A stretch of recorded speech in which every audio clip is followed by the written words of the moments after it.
The PS1 is known for many things. In the game department, there's its platformers like Crash and Spyro, its RPGs like Final Fantasy, and its survival horror like Resident Evil. From a design standpoint, there's a first rendition of the iconic PlayStation controller that's still being used today. Man, who could forget booting up the system just to be greeted by the super aesthetic logo in combination with that legendary startup tune.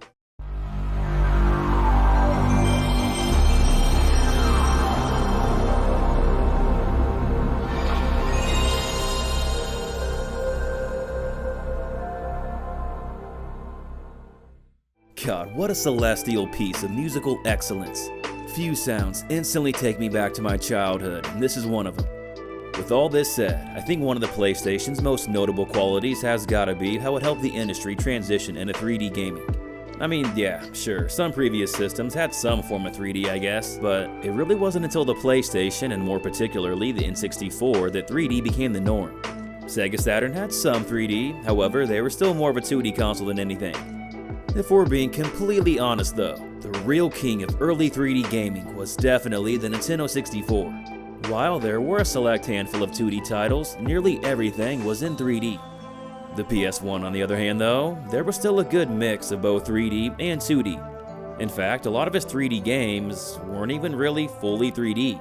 Yeah, a lot of them had 3D movement and perhaps 3D character models, however, not as many of them had full 3D environments and camera angles as well.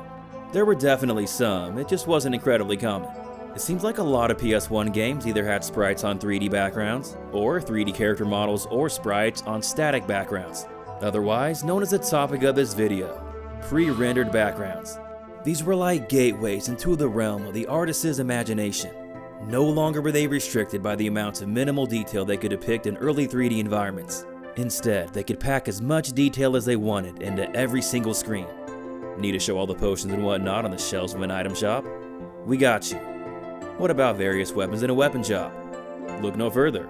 No matter if it's a high-tech spaceship or a creepy-ass mansion, pre-rendered backgrounds are always going to portray the atmosphere extremely well. The sense of immersion they provide is something that few graphical styles can match in my opinion. It allows the devs to carefully craft every aspect of every screen to always make sure it fits the exact vibe they want. It's a design choice that just gives whatever game it's in so much charm, wonder, and personality. It was also a stylistic, clever way for the developers to avoid the jankiness of early 3D camera controls. When done right, they're even, dare I say, magical. This just makes it even more disappointing that the PS1 was kind of the only console to really utilize them that much. The Super Nintendo used pre-rendered graphics a bit, but they were usually either more for character models or 2D backgrounds like Donkey Kong, or isometric environments like in Super Mario RPG. These still look quite a bit different than how they would look on the PS1 anyway. I'm sure it's not the only one, but the only N64 game that instantly comes to mind that utilized pre-rendered backgrounds was Ocarina of Time, and only in select parts. You basically just got the inside of houses in Kokiri Forest, the entirety of Hyrule Castle Town, and the Temple of Time. While the Temple of Time does look pretty cool and is probably the coolest shot in the game, as a whole, these don't really look that good. I mean, compare the level of detail in this house to any interior from a PS1 pre-rendered background. The difference is pretty much night and day. You see, the Nintendo 64 was better at dealing with 3D models and environments, but when it came to the storage capacity of FMVs and pre-rendered images and stuff like that, they couldn't handle as much as the PS1. Probably why they decided to fully lean into the 3D strength from Majora's Mask and remove them altogether. Consequently, this is also kinda why future systems after the PS1 started steering away from these. They got good enough at providing detail in 3D environments that most developers didn't really see a need for them. Some games did still utilize them, like Baten Kaitos, Shadow Hearts, Onimusha, the Resident Evil remake, and certain parts of Final Fantasy X for example. However, for the most part, games had largely moved on to fully 3D. As one can imagine, this has only happened more so with time. I mean, yeah, 2D has made a huge comeback, but that's kind of the thing. Most games nowadays are either straight up 2D or straight up 3D. There's not a lot of in between. Okay, well maybe that's not entirely accurate. There is, but what I really mean is that the way of the pre-rendered background is kind of a lost art. Very few games use them these days, and while I do get it, honestly, this sucks. I don't think they will, but I would love for these to make a huge comeback. Games like Disco Elysium, Pillars of Eternity, and Fantasia help show that a form of them can still look really good, even by today's standards. I don't think these were made in the same way as they were on the PlayStation, but they obviously still look extremely awesome. Essentially, how they would make these on the PS1 is they would first create a 3D environment, shift the camera to the desired perspective, then take a shot of that angle, creating a static image. Many times they would then add a 2D drawing or painting over this render to give it more detail. Check out these before and afters from Final Fantasy IX. Pretty damn cool, right? Many of my all-time favorites utilize this style, and honestly, it's the main reason why I wanted to make this video. For those already familiar with the channel, you'll know that we mainly talk about RPGs here. With that said, however, we will switch it up a bit for this one. I'm still going to focus on RPGs, but I'm also going to show a little bit of love to survival horror and action-adventure games, as these were the three main genres to utilize pre-rendered backgrounds. That being said though, I will not be mentioning any first-person adventure games like Myst and Kowloon's Gate, any 2D platformers like Oddworld and Heart of Darkness, or any light gun games like Maximum Force and Area 51. Come on! Stay low! For these, it's not really just the backgrounds that are pre-rendered, but more the entire game. Plus, a lot of these are either ports from PC or the arcade, and not really what I'm trying to focus on here. My criteria for consideration is having a fixed camera angle, 3D movement, and being in third person. This was a style best and most often utilized by the PS1. On that note, quick shout out to PC RPGs like Fallout, Baldur's Gate, Icewind Dale, Septerra Core, and etc. I won't be talking about these here because this is a PS1 video, but man, do these look cool. So yeah, I pretty much just want to talk about a variety of games here and admire their pre-rendered background beauty. I'm not going to talk about the specifics of each game and just the background and atmosphere only. It's all about the vibes and aesthetics. Speaking of, before we dive into the first game, let's first set the vibe of the intro. Just sit back and enjoy.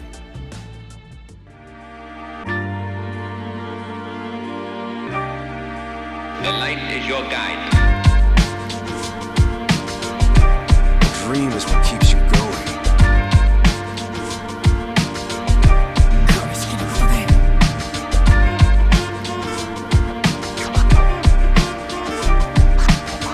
Now is the time to shape your story. Your fate is in your hands.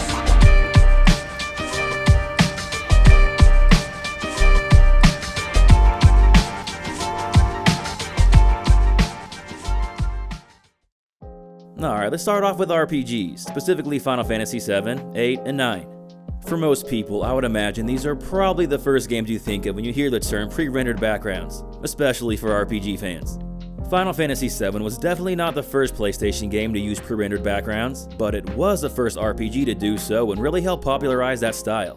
People love to shit on Final Fantasy VII's graphics these days, and it's like, I mean, yeah, the character models are certainly something, but dude, they only take up like 10% of the screen. The backgrounds themselves are gorgeous, even to this day. I'll never forget the moment I first came across the slaughtered Midgar Zolom. Kid me was shook.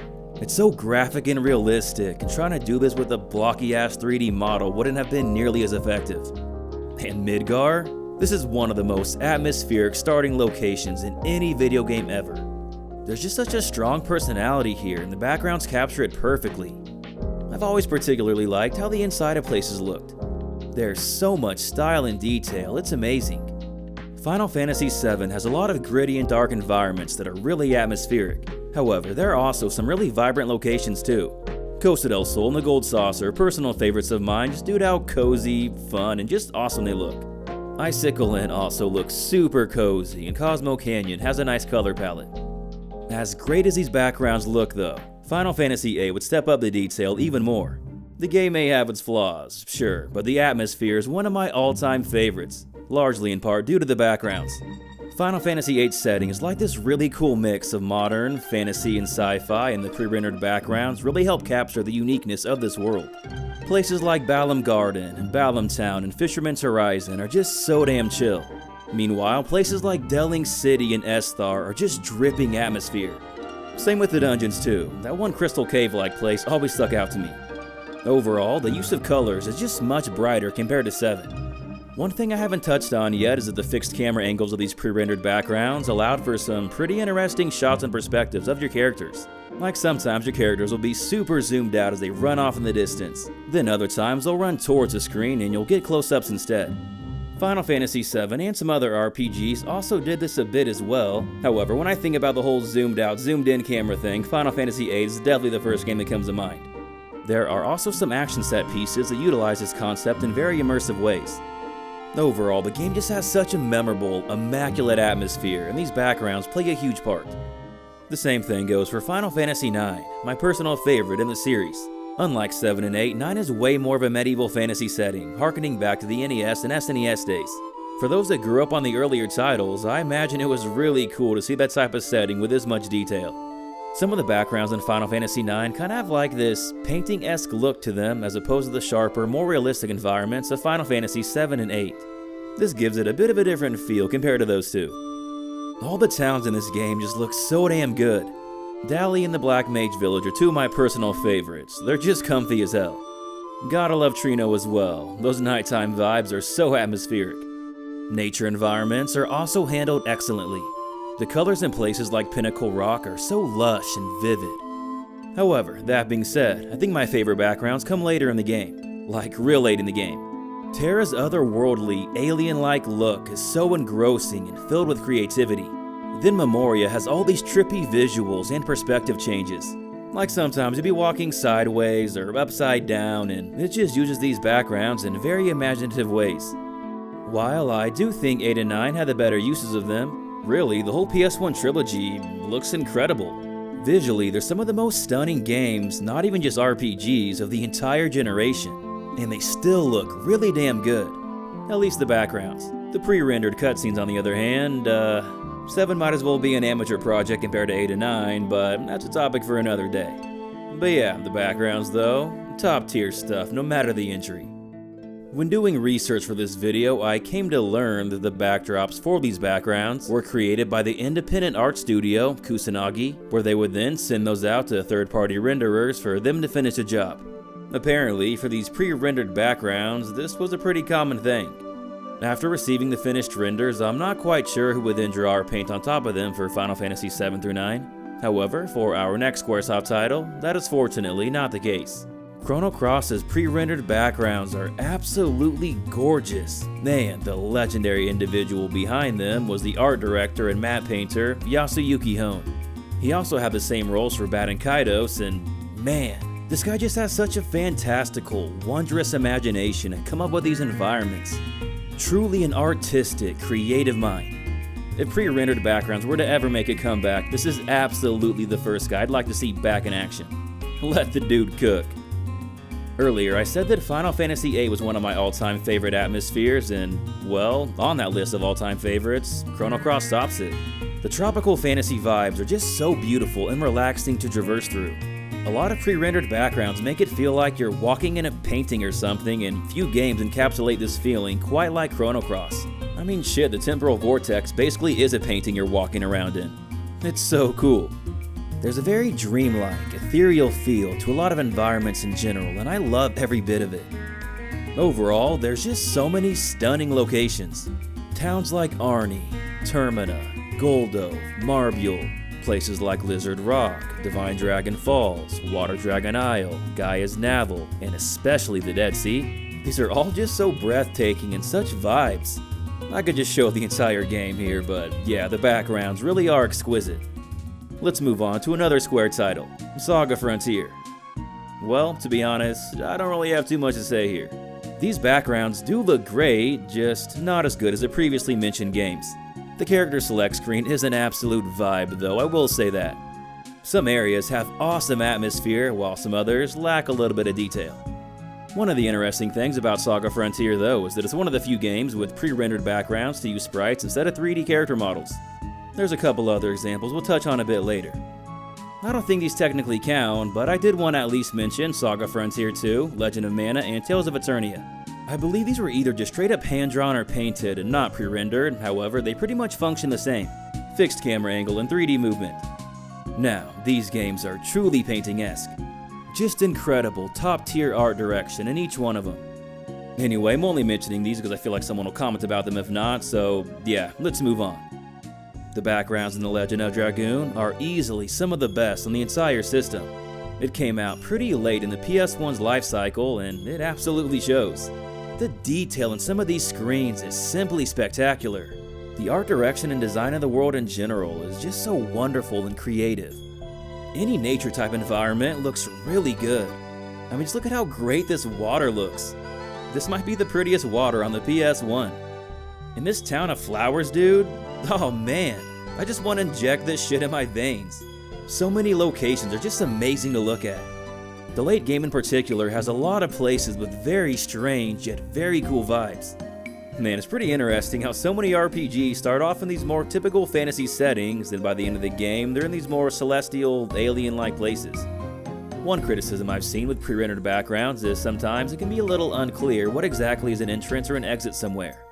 This is a fair take. I admit I've gotten lost in some screens before. Well, The Legend of Dragoon does this neat thing where you can display arrows that shows everywhere they can be entered. You can toggle them on and off too, so they don't have to ruin the atmosphere if you don't want them to. More RPGs with pre-rendered backgrounds should have done this. It can save you a headache. Anyway, I may have my gripes with the overall game, but the atmosphere really is amazing.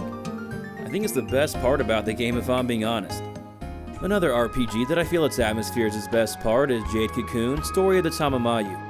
If you're a fan of pre-rendered forests, this is the game for you. There's not as much diversity here compared to the previous games that I've talked about, but the one thing that it does extremely well. These might just be the most atmospheric forests on the entire console. Seeing the sunlight peeking through the trees is such a nice touch. Just walking through these extremely detailed backgrounds, you really feel like you're one with nature. If we're talking about detail, we gotta talk about Star Ocean too. This was actually my inspiration for making this video. I was playing it recently and was continually impressed by how awesome these backgrounds look.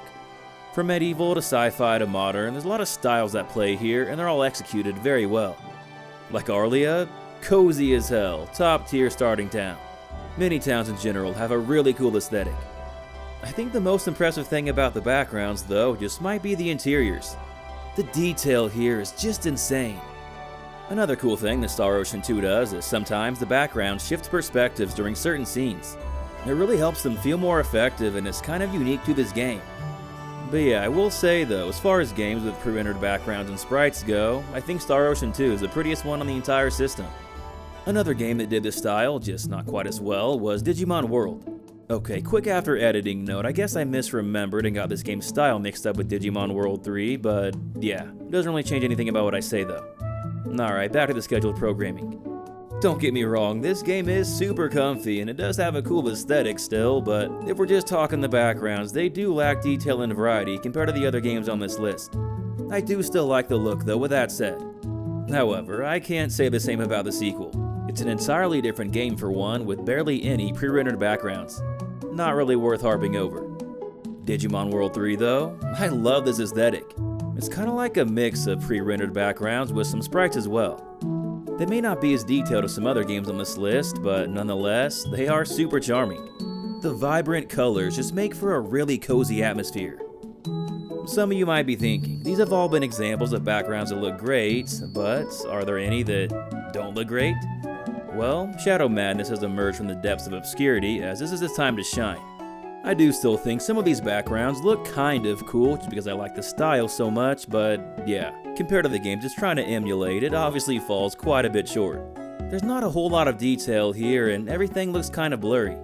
This is like the textbook definition of, "Mom, can we get Final Fantasy VII? No, honey, we have Final Fantasy VII at home." Anyway, let's move on.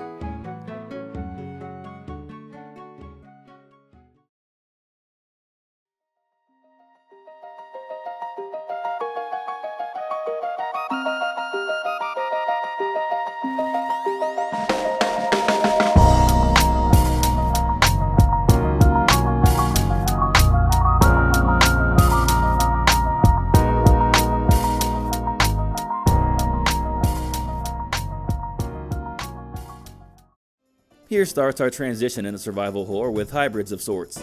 Kudelka is an RPG at its core, but as you can see, it obviously has a very strong horror aesthetic. The entire game takes place in a giant mansion and the backgrounds capture this ambiance really well. That being said, because the entire game does take place in the same place, understandably a lot of the environments are very samey. For the game, it definitely works for the atmosphere they're trying to create, but for me personally, these backgrounds don't really do a whole lot for me. Another RPG survival horror hybrid with an aesthetic that's more my speed though is Parasite Eve. There's some more variety here, so everything's not so drab and dreary, which I appreciate. The game takes place around Christmas, so the winter vibes are on point. There's a couple cool things that Parasite Eve does that I want to highlight though.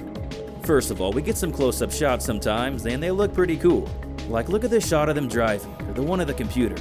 This is very detailed and does a good job of immersing you into the game's world. Secondly, unlike Kudelka and every other game on this list besides Digimon World, combat does not transition into a 3D environment. Instead, combat takes place right there on those beautiful pre-rendered backgrounds. It's pretty interesting because even though Parasite Eve is definitely an RPG, this stylistic choice was usually either found in more straight-up survival horror or action games. This would be a sign of what was to come though. Parasite Eve 2 toned down the RPG elements a lot and is basically just a survival horror action game. The winter setting is also gone as well. This does make way for more variety though. Sometimes you're in a modern city, a deserty town, a jungle, a bayou-like area, an underwater tunnel, and yeah, there's a lot of diversity here. No matter the locations though, the backgrounds all look really, really good. Lighting effects are used well, and yeah, it's just a beautiful game. Given that this already feels like you're playing a Resident Evil game, what better way to segue into the actual iconic series? This and Final Fantasy are easily the most known games on this list when it comes to the pre-rendered background. The manner in which they went about them was a bit different though. RPGs like Final Fantasy gave us many wide-sweeping, zoomed-out shots to really highlight the majestic beauty and grand scope of the game's world. Invoking a sense of wonder and adventure into the player was a goal of many RPGs after all. For the survival horror genre though, this was not the case. These games intend to make the player feel a bit tense and uneasy, and they're big on the element of surprise. If you can see an enemy coming from a mile away, it's hard to capture that feeling. Because of this gameplay difference, Resident Evil gave us more closer up, narrower shots. This also meant the backgrounds were extremely detailed as they weren't covering as much ground with a single screen. Speaking of close-up though, there would sometimes be actual close-up shots when interacting with certain objects like opening a door or something. There's just a lot of zoomed-in shots of environments in general. This was a very immersive touch. Resident Evil was definitely not the first survival horror game, but it was the first one to use this visual style, which gives it a very specific feel. The first entry doesn't have a whole lot of variety in the environments, though what we do have here is pretty nice. Obviously these backgrounds don't look as good as the later remakes or remasters, but hey, for the PS1 they definitely get the job done. While Resident Evil 2 still didn't have a ton of variety, it did have more. The opening city shots in particular look really cool. There's just so much detail here, dude, it's such a vibe. Overall, I'd say these backgrounds are a big improvement over Resident Evil 1. They're just much sharper and clearer and have way more detail. I specifically like all the camera angles used here. Sometimes it's behind you, sometimes it's in front of you, sometimes it's over you, and yeah, it's just used really effectively here. This is often considered the best entry out of the PS1 games, and the atmosphere really plays its part to help it shine. The backgrounds just do such a fantastic job of immersing you into the setting. As good as they look though, I think Resident Evil 3 had even better backgrounds. This is by far the best Raccoon City has looked yet. It does help that we spend the most time here out of any entry yet, but even still, the detail is just crazy. Raccoon City has a super unique vibe because even though it's supposed to be a Midwestern American city, it's kinda designed more like a Japanese city just with an American coat of paint. There's a lot of really narrow roads and alleyways and shops on like every corner. It'll have like these one-way streets that lead somewhere with no way to leave, and it doesn't really make sense when you think about it, but that's kinda part of the appeal. It's a very uncanny, atmospheric place, and no other city is quite like it, largely in part due to these amazing backgrounds. While I definitely think Resident Evil 3 has the best visuals out of these three, really, all of them look awesome. This PS1 trilogy is a visual masterpiece and really helped define the survival horror genre in the years to come. There would be no shortage of games to emulate this graphical style. One of the better ones was an interesting game called Galarians. Given that you're like a psychic telekinetic dude escaping from a lab, there's a lot of brighter colors earlier on, but it's still pretty eerie all the same. With that said, the late game does give you some pretty graphic, unsettling imagery. Alone in the Dark is another one that nails its creepy, ominous atmosphere. The horror setting is a lot more classic here and the backgrounds reflect it nicely. They do something pretty cool with the lighting. When you're inside somewhere and the lights are off, the backgrounds have like this grainy blurriness to them to sort of mimic your character's lack of clear vision. One could even say it makes you feel like you're alone in the shadowy abyss of dusky hues. Then, when the lights are on, voila! Everything is much sharper and clearer. Not only does it serve an interesting in-game functional purpose, but aesthetically, it just looks really aesthetic.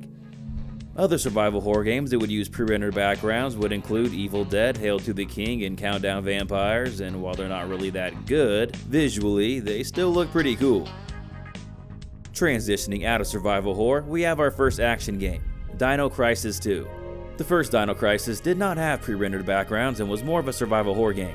Okay, it was basically Resident Evil with dinosaurs, just with 3D environments. The second one was more of an action game though and gave us beautiful pre-rendered glory. It takes place in like this jungle military facility and dude, I just love this atmosphere. Exotic locations with some technology is always just such a cool concept to me. Kinda reminds me of the Balamb Training Center in Final Fantasy VIII. You can also battle a T-Rex there too. Huh, interesting. Tactical Rebel Assault Group, otherwise known as TRAG, is another action shooter with a pretty cool vibe. There's not a crazy amount of variety here, but the backgrounds are pretty sleek. Some parts sort of remind me of Shinra Headquarters from Final Fantasy VII and even Midgar a bit. I really like the whole anime-esque look of this game as well. It kinda gives it a unique feel compared to other games of its nature. Men in Black the game also has some strong style. For a movie tie-in title, this atmosphere kicks ass, dude. The headquarters looks dope as hell, and even these snowy environments are nice to look at. Soul of the Samurai is basically Onimusha on the PS1, and while I do still like the aesthetic, these backgrounds I'm not as crazy about as others. Some screens look great, but overall it's just a little too dark for me. Might have preferred a bit more color in there. In Cold Blood is an adventure game, and these pre-rendered backgrounds look excellent. They're so sharp and clear and detailed, and the lighting effects, dude, these are so good. You'll see lights flickering and shadows and stuff, and yeah, the ambiance is just awesome. By the way, quick shout out to all the point-and-click adventure games that use pre-rendered backgrounds. I didn't bring these up earlier, and they at least deserve a mention. Games like Grim Fandango, while they didn't come out on the PlayStation, did come out around this time and had incredible atmosphere. Anyway, when it comes to the action game with the best pre-rendered backgrounds, I think the answer has undoubtedly gotta be Fear Effect. Holy shit, is this game a technical marvel. Pre-rendered backgrounds or not, it's easily one of the most graphically impressive titles on the entire system. It might even be the first game to use cell shading, even predating Jet Set Radio on the Dreamcast. A lot of backgrounds in this video have just been static, however in Fear Effect, that is not the case. They would get this full motion video footage and loop it in the background to create these really strong effects and realistic environments. Every screen there would be something moving, whether it be the intense lighting and shadows, effects like fire and steam, and really just potentially any object in general. The attention to detail just might be the best on the entire system.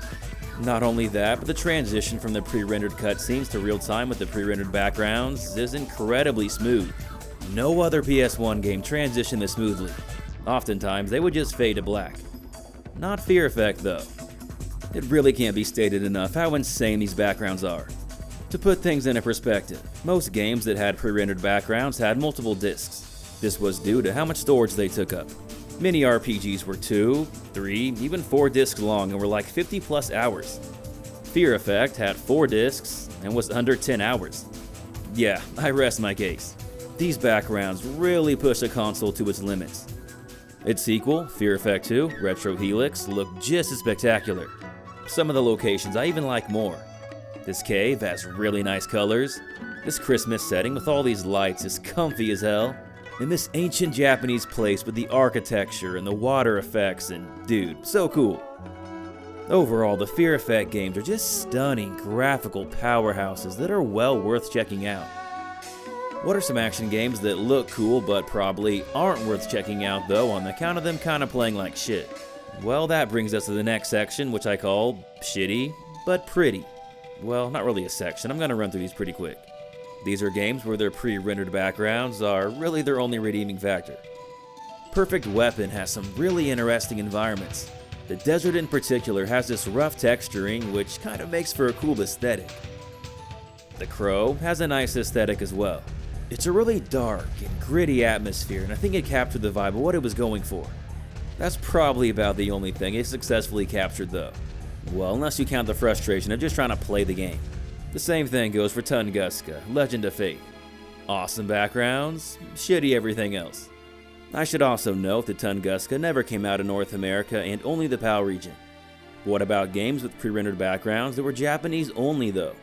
Enigma is an adventure game that never left Japan, and aesthetically it looks fine. Some of these backgrounds look kinda cool, but overall I don't really think they're that interesting. Deep Freeze was a third-person shooter, and I do like this vibe more. You're in various buildings a lot, but they have like these sleek and classy looks. Apparently, this game isn't really that good, however, I do like the look of it. With that said, not as much as the final game we're gonna talk about though, Boku no Natsuyasumi, otherwise known as My Summer Vacation, which is the name I'm gonna use as I'm sure I butchered the original. My Summer Vacation uses a combination of pre-rendered and hand-painted backgrounds, and it makes for one of the most beautiful games on the entire platform. The art studio Kusanagi, those behind the Final Fantasy backgrounds, also cooked these up, and they absolutely killed it again. Usually interiors would have the more pre-rendered look, whereas nature locations would have more of the painted look. I like this approach because it makes these outdoor sections feel like they have this sense of wonder that sparks your imagination, which is pretty similar to how going outside as a kid actually felt. The game is exactly as the title implies. You're just a carefree kid on summer vacation. Its main goal was to make the player feel really cozy and nostalgic. There's a lot of different graphical styles they could have used, so I find it interesting that in order to best accomplish this goal, they decided on pre-rendered backgrounds. If they try to make this same game with early rough-looking 3D environments, it wouldn't have worked nearly as well. There's just something about this style that's so comforting, immersive, and nostalgic. I don't think it's just nostalgia talking either. They specifically chose this style to invoke this feeling. Clearly, the people that made this game were nostalgic for a graphical style that had only been out for a few years. Plus, I've also read comments from people that didn't grow up with these backgrounds, but still appreciate them for all the reasons that I've mentioned in this video. When executed right, it's just a timeless style that can transcend generations. It can be argued that because these were mainly created due to technical limitations, they don't really have a place in modern gaming, and, well, I disagree. People once said the same thing about pixelated 2D games. They're outdated and have no place now that we can do full 3D. Well, no, as time has shown, there is a place for 2D gaming. It's purely an aesthetic and gameplay-oriented choice. Pre-rendered backgrounds are the same thing. In the intro of the video, I said I didn't think they would make a comeback, but I'd like to be wrong. The indie scene has been dominated by NES and SNES style games for many years now. Here's to hoping that the PS1 pre-rendered style is the next wave. Even outside of the indie scene though, can you imagine if Square Enix announced they were making a new RPG with this style? I can guarantee you people would absolutely go crazy. Final Fantasy VII Rebirth comes out soon, and I'm not going to say it's going to be worse or better or anything like that, but it is undoubtedly going to hit different. That's the thing with these backgrounds, they just hit different. They made it to where your imagination had to fill in the gaps, and I miss that feeling. Even if they never make a comeback, I'm at least happy we got what we did. These backgrounds mesmerized many players and left lifelong memories. They may have just initially captivated your mind, but for others like me, they hold a special place in the heart as well. Adventure awaits, my friend. Go find it.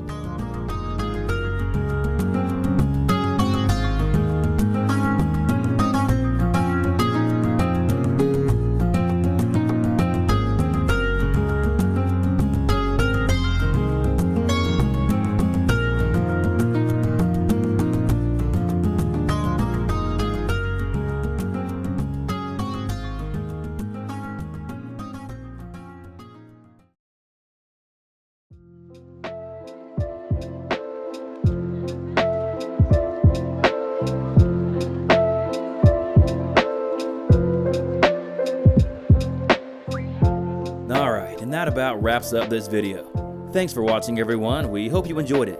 If you did, please either consider hitting that like button or subscribing to the channel if you haven't already. This was definitely not a comprehensive list of every single PS1 game with pre-rendered backgrounds, but I did cover all the big ones at least and a good amount of the obscure ones. If there are some good examples I missed, let us know in the comments. Also, what game does have your favorite backgrounds? Let us know about that too. It's hard for me to pick just one, but I think my top 3 are Chrono Cross, Final Fantasy VIII, and The Legend of Dragoon. Final Fantasy IX and Star Ocean 2 are right behind them though.